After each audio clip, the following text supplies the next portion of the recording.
Hello, good afternoon, and welcome to Christian Concern Live. And it's great to have you join us today. I hope you're going to enjoy some interesting topics of conversation we're going to discuss today. We wanted to try out welcoming you into our homes, not to say offices, in the lockdown, and having a conversation with you about topical issues of the day.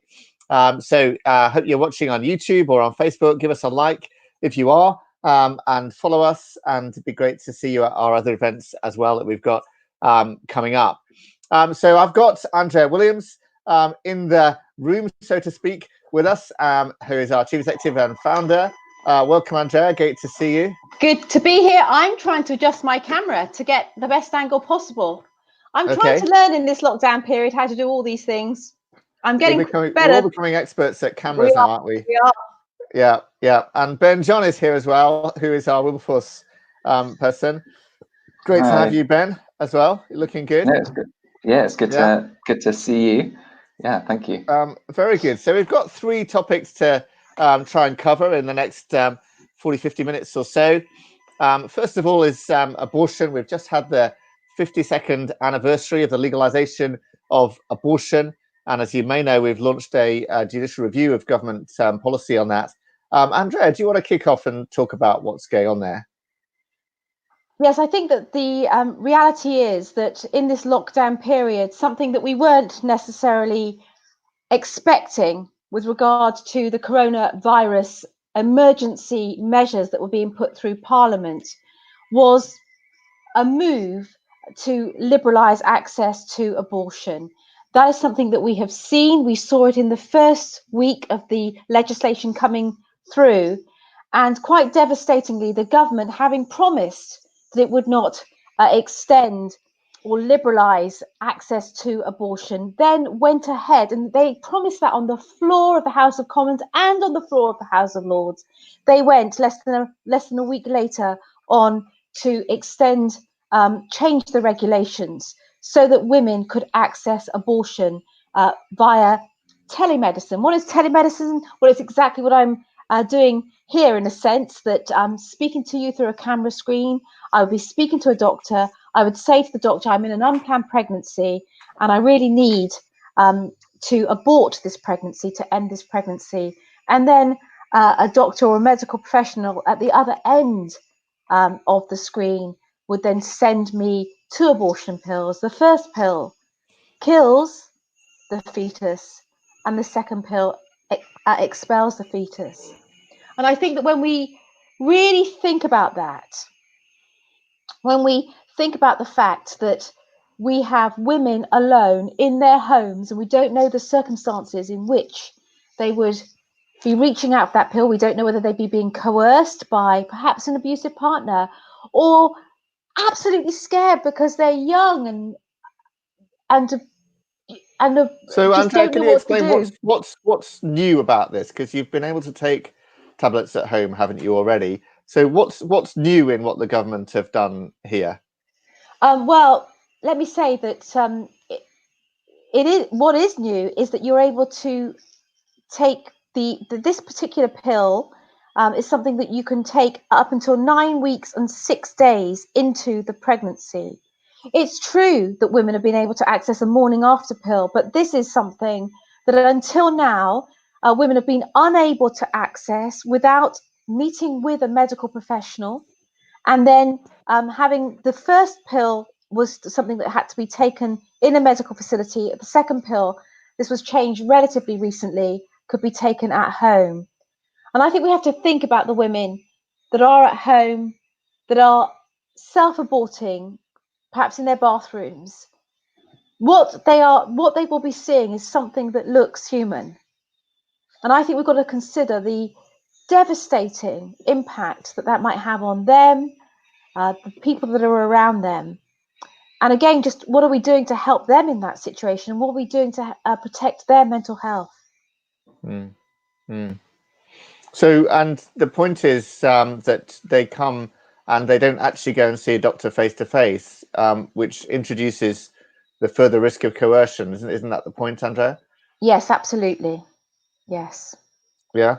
so that because they could be talking on the phone and their relative could be in the same room or something else with them and tell them what words to say and all that kind of thing. Whereas if you have the protection of at least seeing someone in person, in private, then that undermines the risk of coercion from somebody else about what is happening here. The very serious thing. That is one of the main reasons, and it has to be one of the reasons we want to protect the woman and we want to protect the life that is within her. But it's not just coercion.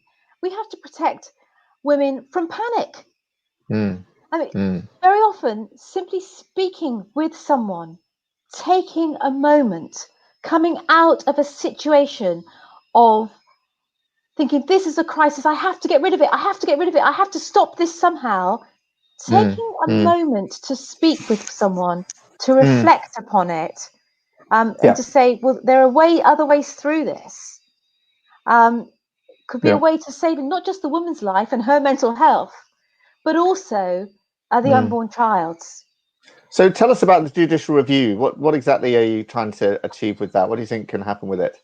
Well, I think that it's absolutely vital in a democratic society that we hold the government to account. So, this, first of all, for me, of course, it's been a great privilege across my life to know God's purposes and God's plans and love the beauty of life from the moment of conception to the point of natural death, and to really defend all life. So first of all, that's worth fighting for and contending for. But we have a strong in principle argument in this situation. We have a reality that government, having said that it would not do this, that it would not liberalise abortion, has gone on then, just a week before, taking a U-turn via regulations, said to Parliament, where all legislation is scrutinised, said we're not going to do this in the legislation, and then went ahead and did it anyway. That's undemocratic. It's unprincipled. The government has not submitted itself to the rule of law. It's gone beyond the rule of law. And let me just say this as well, that this particular danger of abortion being extended in this way was recognised in 1990 during the passage of the Human Fertilisation and Embryology Act. And it was there said, again by the Department of Health Minister at the time, Kenneth Clarke, that it would never be the case that abortion would be extended to the home. Now, I know that's 30 years ago, but of course that was repeated in Parliament and to Parliament at the start of the coronavirus. It does seem extraordinary, doesn't it, that they said in Parliament very clearly, we're not going to do this. And then they suspended Parliament for coronavirus and almost immediately said, right, we're going to do this after all. It seems like an extraordinary thing to happen, doesn't it? To do it like that, almost like deliberately underhand almost. I mean, who knows? There's a sense in which we can't know until perhaps history reveals itself, that somebody from within the department could say what really happened. But I do know this. I know this for sure. Having qualified as a lawyer in 1988, qualified as a barrister in 1988, and really watching legislation around this issue since then, so for 32 years or so, that the abortion lobby never takes no for an answer. It never ceases. And so having lost the pressure that they were then able to mount within the Department of Health was strong. They do not accept defeat. They, of course, go and that, I think, is what happened. And again, what they appeal to is a woman's health, a woman's access to safe abortion. Of course, a safe abortion is the death of an unborn child. But a safe abortion, of course, is deeply unsafe, because we are dealing with vulnerable women. We're dealing with women who are in unplanned pregnancies, so therefore in situations where perhaps their home life is not stable, perhaps where their relationship is not stable. We don't know the reasons why they might be accessing this abortion. And we know, because all the social science tells us this, that women go on to hold very often a secret about this, from which they suffer for much of their life. Yes. And we need to begin to open up the reality of that. As an organisation, I hope that that's something we've been seeking to do. But actually, as we tell the stories on this. I think Ben is wanting to come in on this as well. Yeah, well, Ben. I mean, it's interesting that with this lockdown, a lot of things are being pushed under the rug. Refuge was saying that the number of killings from domestic abuse have doubled since the lockdown, and calls to the Refuge helpline has gone massively up, and their most calls in a day, I think, were up 700%. And so they're saying they want to protect women, but the thing is that in these situations where maybe they don't want to have the abortion, it's a heartbreaking situation that we're forcing women into. I mean, all abortions are wrong. We would all affirm that. But there's something particularly heartbreaking about this, what's happening at the moment, where women are going to be feeling pressured. We know abuse is on the rise. Ben, just run me through the comparison here, right? We've had 20-something thousand deaths from coronavirus in this country. How many from abortion over this year, let's say, roughly? Do you know any? I mean, isn't it something like 200 per working day? Which would be about 1,000 a week. I think it's about 500 a work. Oh, is it? I think it's it's 850 per working day. Okay, that's about and then so therefore about 500 every day. Yeah. If you think we have 200,000 a year, and we've passed a quarter of the year, so we're maybe on 65,000 abortions this year. Wow. And the chief executive of BPAS, remember, these abortions generally are paid for by the NHS, but abortion is outsourced to private providers, British Pregnancy Advisory Service, and also Mary Stopes. So they get paid. So there's an industry. There's profit making from this, sourced by the NHS, and of course Anne Furede has made the case very strongly for the extension of this, because she says that in the first phase, her figures were around 20,000 women are going to need. That's the figure she was quoting when she thought the lockdown was going to be for 3 weeks or so. This is just the numbers that she had in the air. But we know that the figures that Ben has there quoted, which is that 200,000 abortions per year, that this makes the number of deaths from the comparison. When you think about the coronavirus deaths that we are going, we've put a whole nation on lockdown because we feared 20,000 deaths. And I know that we've passed 20,000 Well, deaths. we feared more than that, didn't we? We feared something like 200,000 deaths, I think, to be fair. From coronavirus, but we were hoping to keep the number to 20,000. They felt would be terrible, but would have helped us to contain coronavirus. We know that those numbers are creeping up, and we lament those numbers. But I think it's very visible, isn't it? But when we think all day long through our news feeds, all day long through the main channel, mainstream news, across the BBC News 24, Sky News, across these channels, continual pictures of the situations where people are trying to save lives, of what it is to suffer from COVID-19. All of these things are being played out strongly across our screens.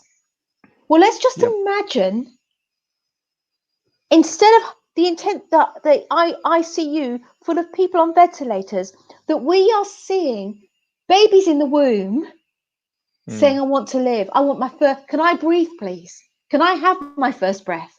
Can I get to it later?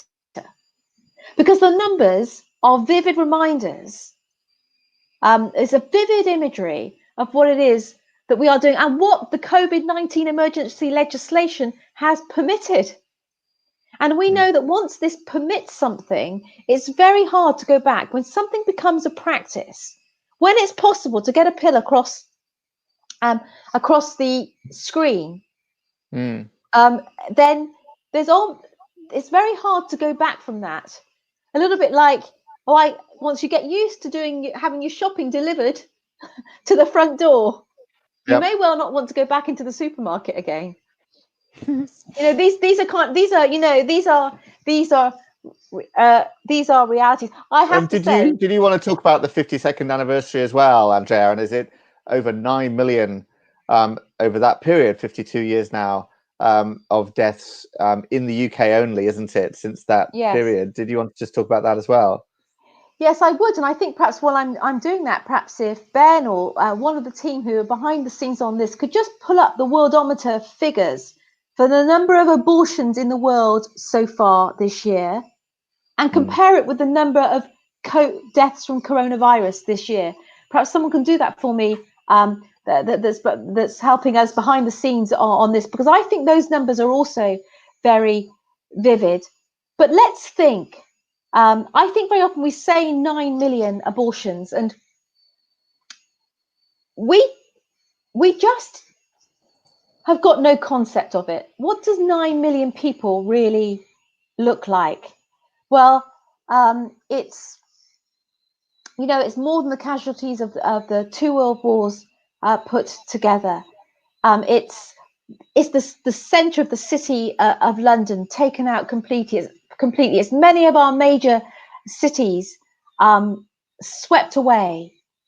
These are huge statistics, and I think that one thing we have to say is that as a nation, what we have done is we have allowed a situation to occur whereby death occurs every day, terrible death, but it's sanitized. It's viewed as a medical procedure. So what happens is that people enter in, and we need to care for these women and the mums and the dads in these situations all the time. I want to say that all the time. I want to say that. And the message of the gospel is one of forgiveness and hope and restoration. And that's a message that's really beautiful that we need to push out there for people. But the thing, as a society, we have allowed this to occur. Yeah. And the church, we, the God's bride, are the only people, in a sense, that can really speak out on this clearly about what it is that's happening. But we're even silent on it in the church. Yeah. And I think that what's interesting through all of so this. I've just got that up, Andrea. Yeah. So people can go to worldometers.info. Yeah. But it's 14 million abortions this year across the world. A huge number, isn't it? 14 million this year alone. Yes, and from COVID, 234,696. Yeah. And so what I want to say there is that, of course, the COVID numbers are shocking, and I've had a very good friend. I've lost a good friend to coronavirus. And I'm protecting, elderly parents-in-law here as well. And I really feel the vulnerability of it all with all my heart. But, our whole world is shut down. The air industry is shut down. But that versus the numbers, the 14 million abortions, and the world, with those numbers, which have been growing, which are strong, the world just keeps on going. The world, we keep on, we don't think about because actually, you see, very often those children are inconvenient. And, if you think about that, children are being aborted because they're inconvenient at this particular point in a person's life. Yeah, well, there's a great comment on YouTube from one of our followers here calling themselves Daddy Baggio, is it? I'm the son of a 15-year-old girl. I'm now 44. Not ideal, but I'm glad I was given the chance of life. Great comment. Thank you for that. And this is a really big issue. There's more on our website about it. Do check that out, christianconcern.com. I wanted to move on to another subject now, which is we're actually in the month of Ramadan at the moment around the world. And as you may know, one of the 5 pillars of Islam is to fast during daylight hours through the month of Ramadan. And many Muslims, millions and millions of Muslims around the world are doing that at the moment. Do pray for them. Do have them in your thoughts at this time as they engage in that. But I've put up a little article on our website about Ramadan in lockdown and just the impact that it's having here in the UK. I was interested to see that the Liberal Democrats did a sort of solidarity fast on Saturday, Lib Dem Iftar it was called, and encouraged members of Lib Dems to fast on Saturday as if they were a Muslim observing Ramadan, and do that in solidarity with Muslims. It attracted some attention because a particularly enthusiastic councillor tweeted a picture of his breakfast before dawn, and he actually managed to have bacon and eggs there. And perhaps the most not the most politically sensitive breakfast to have, given that Muslims don't eat pork at any time of the year, let alone Ramadan. But what I'm also sort of intrigued by is the Liberal Democrats have accepted this definition of Islamophobia. That means you can't criticize anything that's perceived to be Muslim. And so if anybody wanted to criticize the idea of a Ramadan fast for members of Lib Dems, nobody would be able to raise objections because that'd be ruled out as Islamophobic, because you can't criticize something that's perceived to be Muslim. And somebody another time could suggest all women should wear a hijab or something like that, and to criticize that would be Islamophobic as well. And so I think there's an interesting sort of restriction on political debate happening when major political parties like the Lib Dems and the Labour Party as well, and the Scottish Nationalists and other people have adopted this Islamophobia definition. And here we are, and nobody can criticize in those parties actually anything that's perceived to be Muslim. And of course, most recently in the Labour Party, we saw the suspension of Trevor Phillips, a well-known equality and human rights campaigner, former chairman of the Equality and Human Rights Commission, suspended from the Labour Party because he's made some comments that are perceived to be Islamophobic. And I think this is a real concern, and I just wanted to highlight that, really. Andrea, do you have any further comments on that or thoughts on that? I think that, this is, again, it's a huge issue and I know that we deal with these things week in, week out at Christian Concern. And I think what I want to say, first of all, is that, again, as the church, as the bride of Christ, what we need to be doing day in, day out is loving our Muslim neighbours and bringing them the hope of Jesus Christ. Just as when we see a woman in an unplanned pregnancy, we need to be loving that woman, loving the situation, the people that are around her, loving them into life and loving them into Jesus and all the hope that would bring. So I want to say that this is something that we really need to be doing, loving our Muslim neighbour to bring the hope of Jesus Christ to them. And I think that we sometimes, as Christians, have lost our confidence in the gospel. And when we see political parties like the Liberal Democrats, they're really elevating Ramadan. And in fact, there is the elevation of Ramadan and the demands of political Islam. And remember, political Islam and Islam as a religion is different from the Muslims whom we must love. We need to look at Islam and be free to critique the religion, the ideology that it is, and to say that the outcomes around Islam are not the same as the outcomes around Christianity. And I think that what we see is increasing demands upon culture. And I found it very interesting, the deference, the year on year, the extraordinary deference that we have to Ramadan, to the Muslim festivals, to sensitivities around that, in a way that we don't get for the Christians. Where's the solidarity for Christians at Easter or in Lent, or indeed for Christians in Islamic countries who are having to pretend to fast, because if they're found out to be converts from Islam, that's apostasy and that's punishable by the death penalty. And of course, we've had the whole story of Asha Bibi in Pakistan and seeking asylum for the death penalty. But there are many other women in the same prison who have had allegations of blasphemy or of apostasy from Islam and facing that pressure. And where's the solidarity? But also here, Tim. But also, also here, that here at the at the Christian Legal Centre, we are very aware of men and women.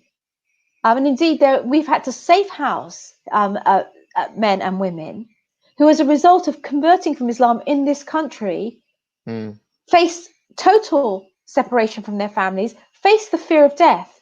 We know of people that have disappeared. We know of hate crimes not being prosecuted. We know the figures, that there are government figures, and there needs to be an inquiry on this in terms of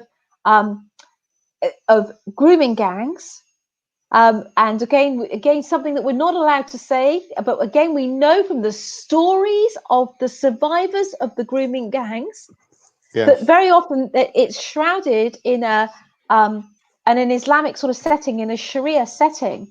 And one of our own stories was that of Sarah, and perhaps that can be featured on this on the live feed here, perhaps a link to it can be featured, and even her telling her own story of what it was like to be married and divorced and held captive in a town not far from London, but married and divorced 3 times by way of Sharia. So there are these things that are going on in the United Kingdom. But I think that when we look across the world, look at what happens when countries shift from what is a Christian backdrop historically in this country, in America, in the West generally, to somewhere where we have an Islamic backdrop. We see that in the Middle East, in parts of Africa, and in somewhere like Nigeria, where we can see that for many years Muslims and Christians lived alongside one another peaceably. But when now we see political Islam getting a foothold and the Christians being killed and persecuted. Now, these are massive questions, and I know that in some ways we've moved way beyond the starting topic here. But again, it's because my challenge is to the church to say, if we, in COVID-19, when we are being told to love and care for our neighbor, the challenge, I suppose, is there time to think about where the issues in our society, where the touchstone issues are? How are we going to reach our Muslim neighbors? How are we going to reach people in unplanned pregnancies? How are we going to reach people with the good news, the truth that is found wholly and only in Jesus Christ? Yes. And I think you're absolutely right, Andrea, about the confidence in the gospel that people and Christians should have and need to recover, if you like. And as you know, I'm writing a book, Questions to Ask Your Muslim Friends, co-writing a book with my friend Beth Grove, hopefully coming out later this year. But one of the most obvious things to do is compare Muhammad and Jesus, of course. And I always like to come back to that. It's so easy and simple. And, obviously at one level, Muhammad is dead and Jesus is not dead. He's alive. He's risen again. At another level, Muhammad never healed anybody. In fact, he hurt people. He was a warrior. He was a warlord. He led something like 50 battles and killed multiple people. Jesus never killed anyone. He did the opposite. He brought life. He healed people and even raised people from the dead. And then, of course, you can compare the treatment of women between Muhammad and between Jesus. Muhammad having something like 11 wives, and you see women covered up and all this kind of thing, and many other just simple comparisons. Who would you rather follow? And the Muslims will say, well, I do honor Jesus. Well, is that, but why would you follow Muhammad at all? Is kind of the question when you've got Jesus. And clearly Jesus, even according to the Quran, performed miracles where Muhammad didn't, and so on. So there's a great conversation starter to sort of go in that way, comparing Jesus and Muhammad and pushing your Muslim friends as to, surely, obviously Jesus is better than Muhammad, just on a simple level. And I like to try and do that. And just being able to just share our own personal testimonies about our faith, where we can have a personal relationship with Jesus and God the Father, who is eternally Father. Often when so in this time of Ramadan, you can say, how are your prayers making a difference? How does prayer make a difference to you? And then hopefully you've got a story about how prayer has made a difference in your own life and your own prayer life, and just make it personal and make it real like that. Paul in Acts 17 said, great to see you're so religious. Well, let's say that to our Muslim friends as well, right? Paul said that to idolaters. We can say that to Muslims, and then have the conversation about what kind of God we worship.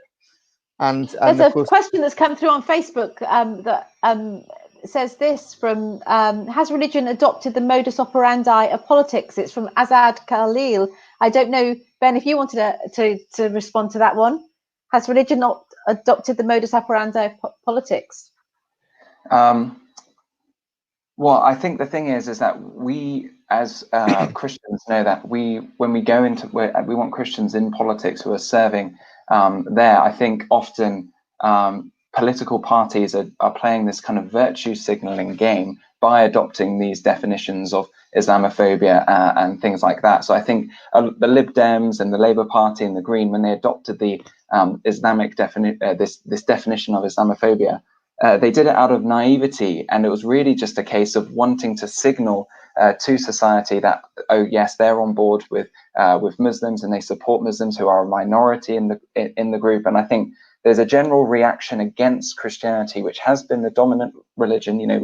We had many years of Christendom here in the UK, and there's a reaction against that, where to seem sort of progressive and liberal, it's important to advocate the causes of certain minority groups, and that includes Islam. So I think a lot of the political parties are sort of taking that too far, not really knowing what it is that they're doing. And Tim was saying earlier that with this definition of Islamophobia, they're really silencing their own selves, because there's no criticism that could be allowed. And of course, we all agree, as we were saying earlier, we're called to love our Muslim neighbors. We're all made in the image of God.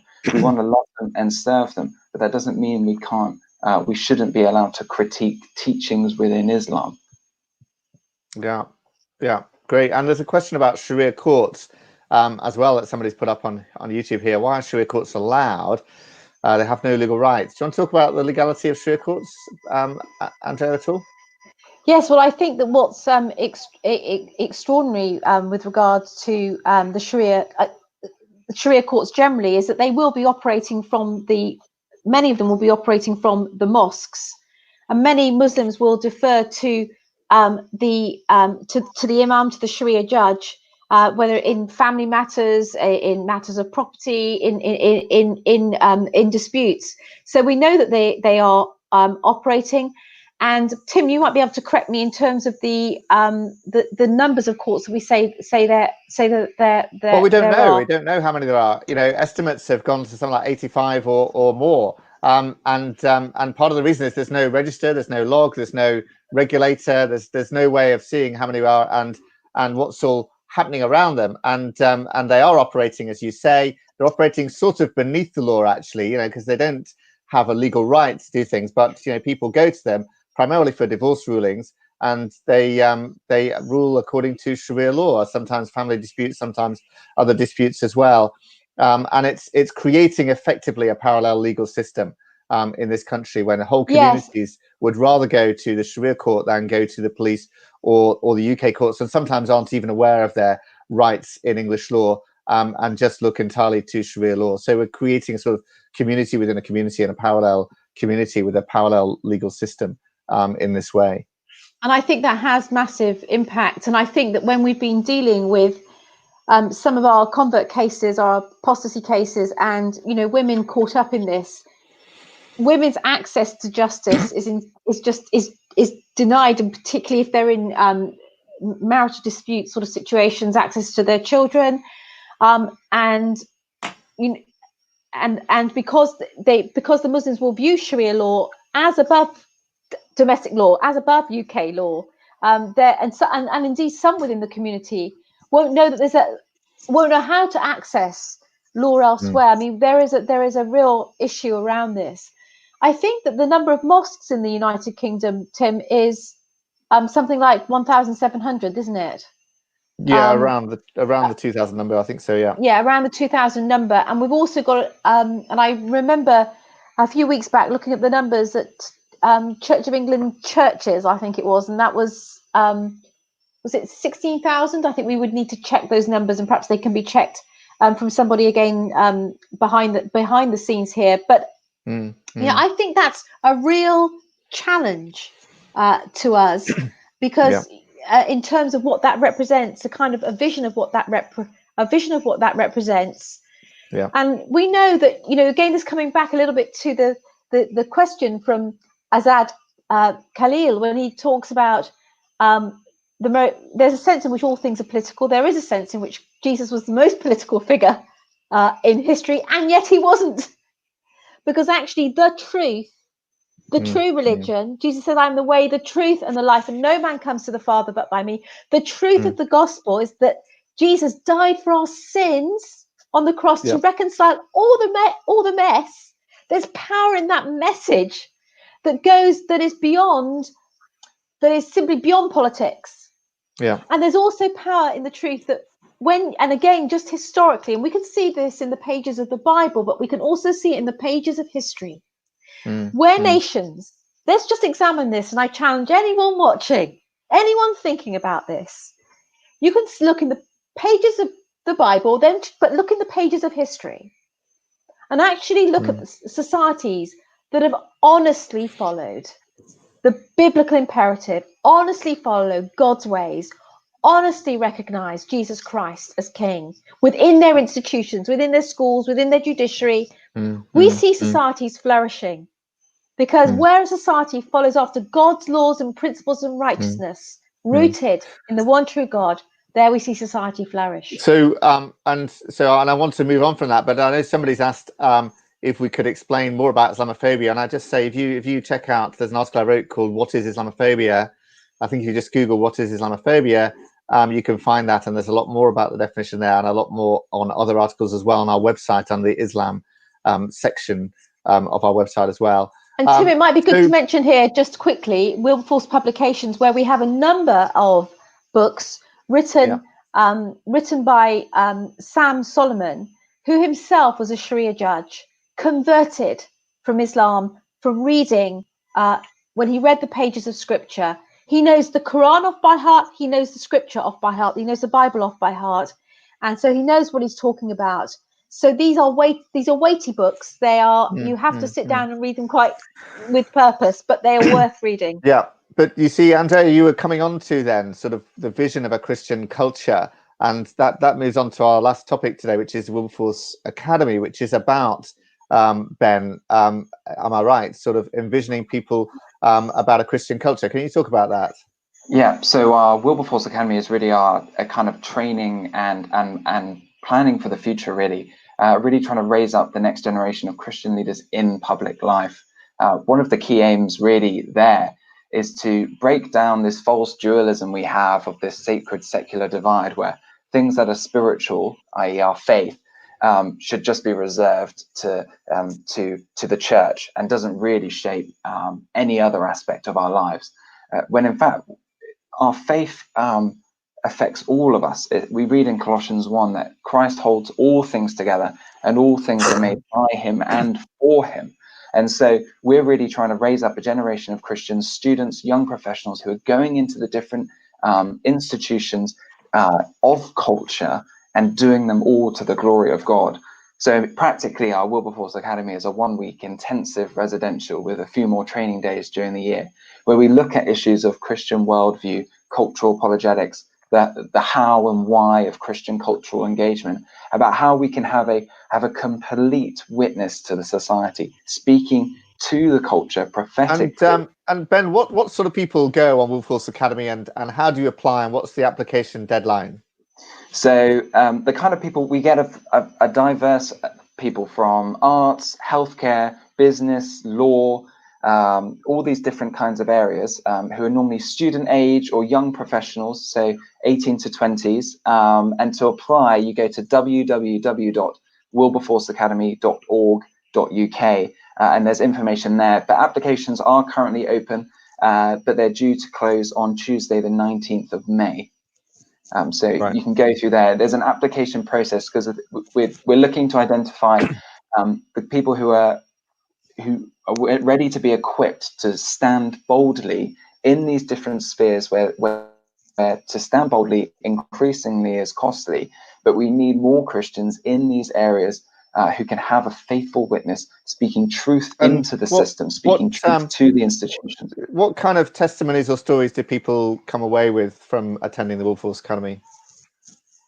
Well, many of those that come onto the Academy say it completely reshapes their thinking, how they view the Christian task in society, how they view the way the gospel affects all of life and the gospel takes all of life. That's been a hugely positive thing. We have Christians who've been on the Wilberforce Academy who've gone into civil service, into education, into healthcare, into all these different areas, and it's really shaped how they approach these different areas. So it's not just about having a Christian in a school. It's about thinking, how can I do education to the glory of God?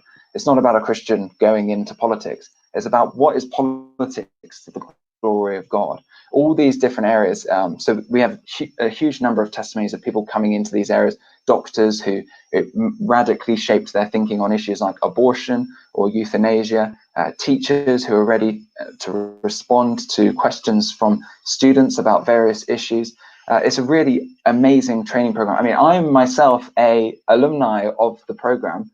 I went in 2016, and it had a massive impact on me, hugely influential for me, informative for me in how I thought about how the Word of God applies to society. I mean, obviously, it had a big impact because I'm here now, but we can say this for so many of the people who've been on the program, that it's really had a huge impact on them. And Andrea, do you want to say something about the vision? Because you launched it something like 10 years ago, is it now? We've run it every year, 10 years now. Yeah. Do you want to talk a bit about your vision for it and how you've seen it develop?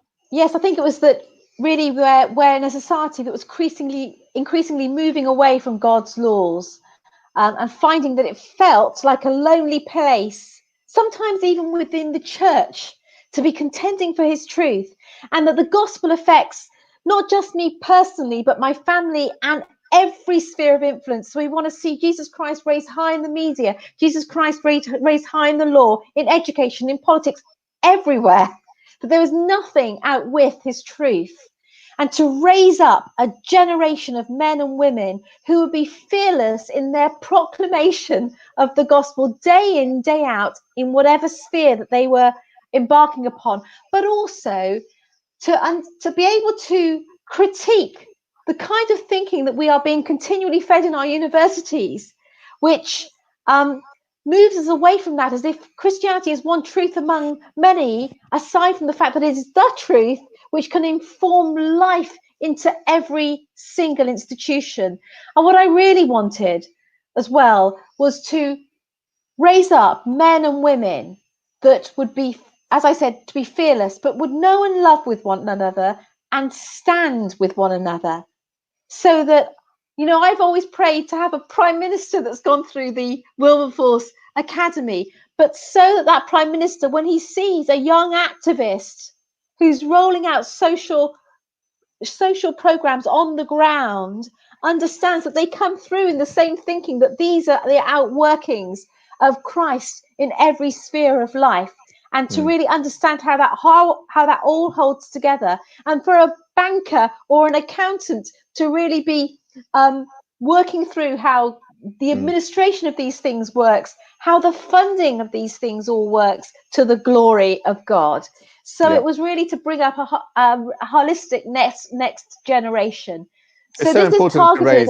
It is. So important to raise up the next generation, isn't it? And to see young leaders coming through, and young leaders coming and actually catalyzing some new initiatives and starting new ideas and things like that, inspired by what they've heard on Wilberforce Academy very often. And the next generation, it all hinges on that, and we've got to pass things on and hope that they do better than we have in many ways in terms of transforming our culture. Well, listen, that's been a great discussion. Thank you for joining us. I do want to say I'm very excited about a discussion on Monday night that we're having here on YouTube or Facebook, again with Clifford and Monica Hill, who are long-standing leaders in the church in the UK. Clifford said to me he was ordained in 1952. So, I mean, that's even before I was born. It's a long time before I was born, I can tell you that. And he worked with archbishops and in very prominent positions in this country. He's written a book, The Reshaping of Britain, which gives a real insight into how the church and the culture has changed over the last 50, 60 years or so. And he's coming to talk to us about the decline of the church and what can be done about it over that period, and looking forward on Monday night, 8 p.m.